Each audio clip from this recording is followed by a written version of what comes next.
now we'll start our program. And the first thing, there are two figures that you will see in the sculpture. One is an African, and the other is a Native American, specifically a woman who posed for the sculpture.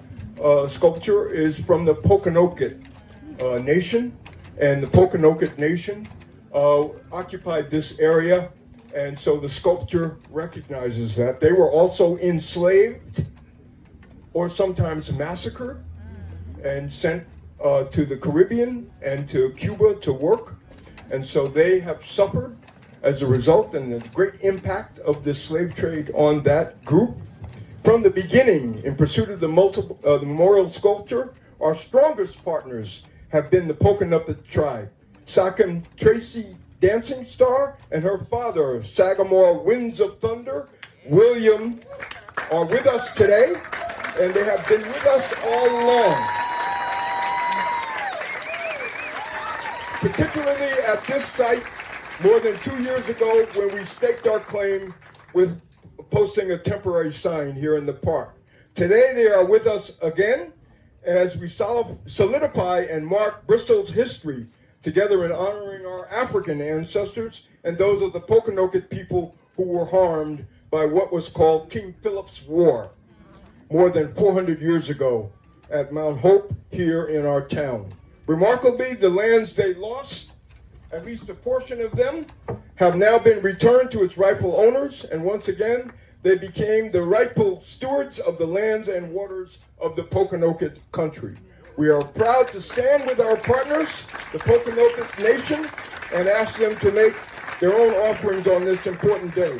Please join me in welcoming Sakam and Sagamore Tracy Dancing Star and William I would ask them to come to the stage. Thank you.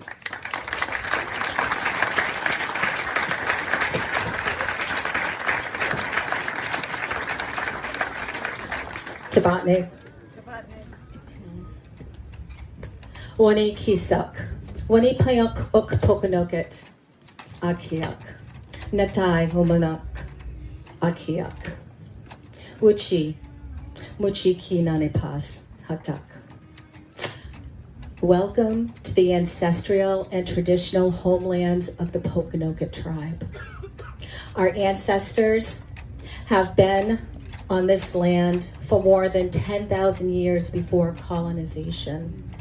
And the Creator put our people on this land to care for it and to live in peace, balance, and harmony with it and everything on it. And I would like to acknowledge my ancestors who did just that. And I would also like to acknowledge the Pokanoket people today who are still trying to restore balance back to these lands and waterways. Aho.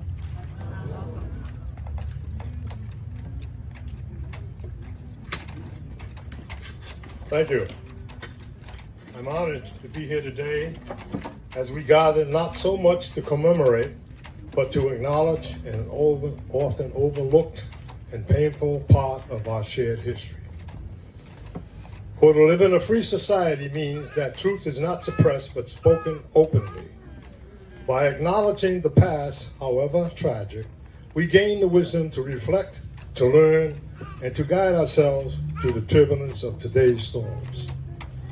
The name of the state was once Rhode Island and Providence Plantation. It is a fitting name for those who wish to recognize the real origins of this country. Not the comforting myths, but the hard truths which are so often omitted. For the 17th century marked the beginning of one of the largest and most tragic human trafficking operations in history. Millions of people were enslaved crossing the Atlantic, not as free men and women, but as property.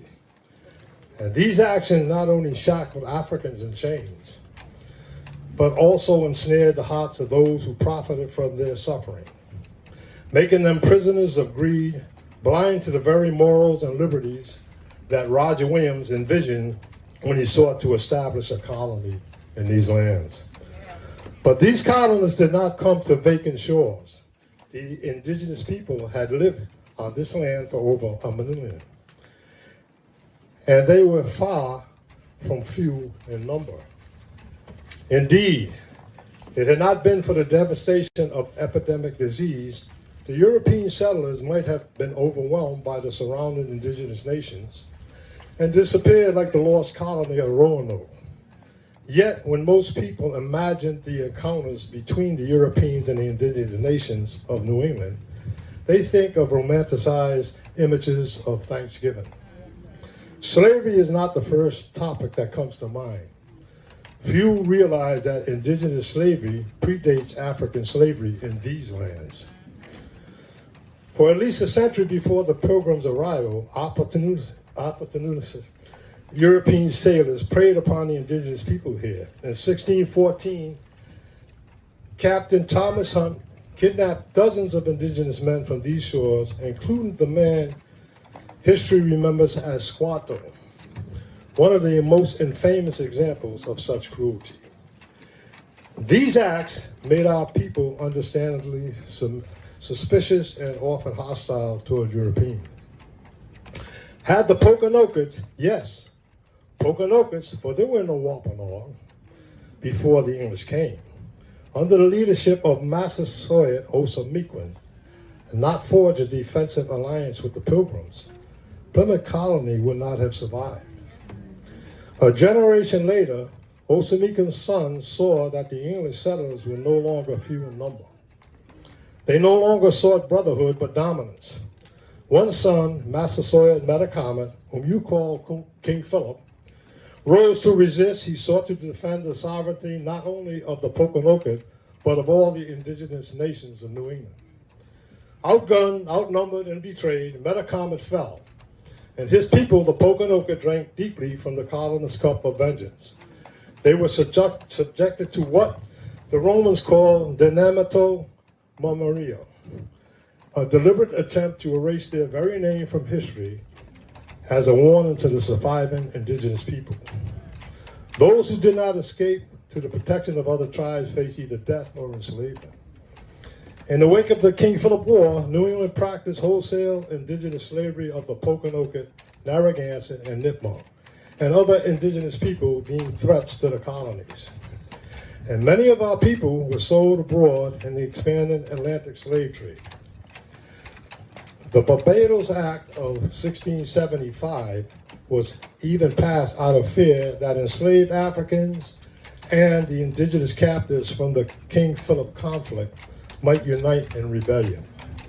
Others remained here as indentured servants who, like the enslaved Africans that toiled beside them, were dehumanized, stripped of their culture, and forced to assimilate into a society that never saw them as equals in dignity, virtue, or liberty. And yet we endured, we resisted, for resistance takes many forms, from breaking tools, running away, preserving stories, to passing down ancestral knowledge in whispers from one generation to the next. Even Metacon's own son was sold into slavery in Bermuda, destined for a short, harsh life under the burning Caribbean sun. Yet he survived. He carried forward his people's name, passing it down to Simeon Simons and Susan Simons, his granddaughter, who was married to George Frederick Wheaton, to Otis Wheaton, my grandfather, and Esther Wheaton, my mother, who was married to Clifford Warren Guy, who was another Pokanoket in time to me. I stand before you as a descendant of that boy history tried to forget, but he resisted because he survived. I still know who I am. My descendants know who they are, and I am here, proud to stand here today and say, I am Pokanoket. Alutas! Stand firm. Slavery.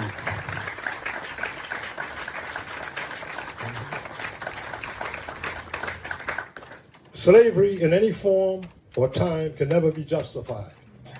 It violates the fundamental truth that freedom is natural, it's the natural condition of the human spirit. And so as we look upon the statue, let us not see only a victim to be pitied, but a symbol of resilience. Both indigenous and African people resisted their oppression, and carve out a place for their descendants in this land. They were not silent. Their memory lives in our blood. Their spirit is in our breath. Many of us stand here today because they did not yield but endured. Their spirits remain free. Their descendants remain free. And it is freedom that we honor and celebrate today. Thank you. Aruta! Stand firm.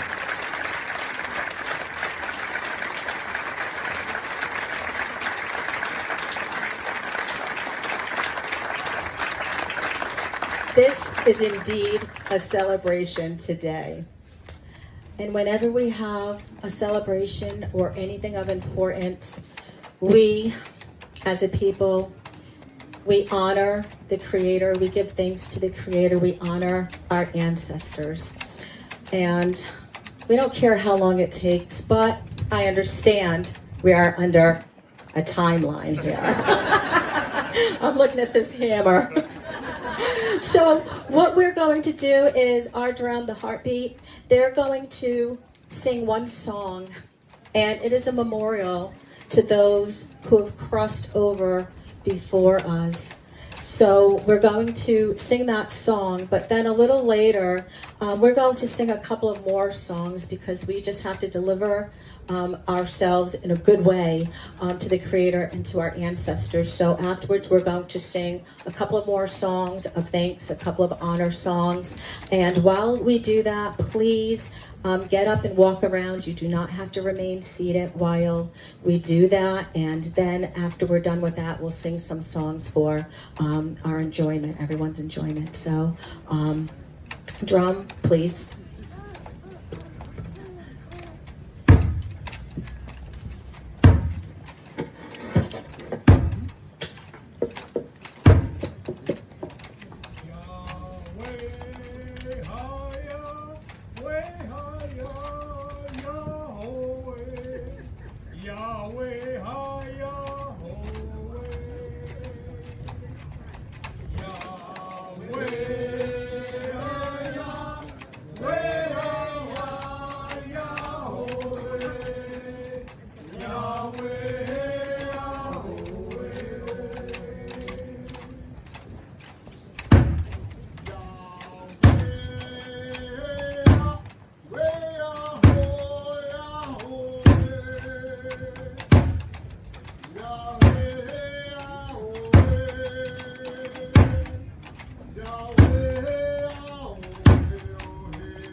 Thank you very much, Sachem Tracy Dancing Star Brown, Sagamore Wind of Thunder William Guy, and our music troupe, and you'll hear more from them later in our program.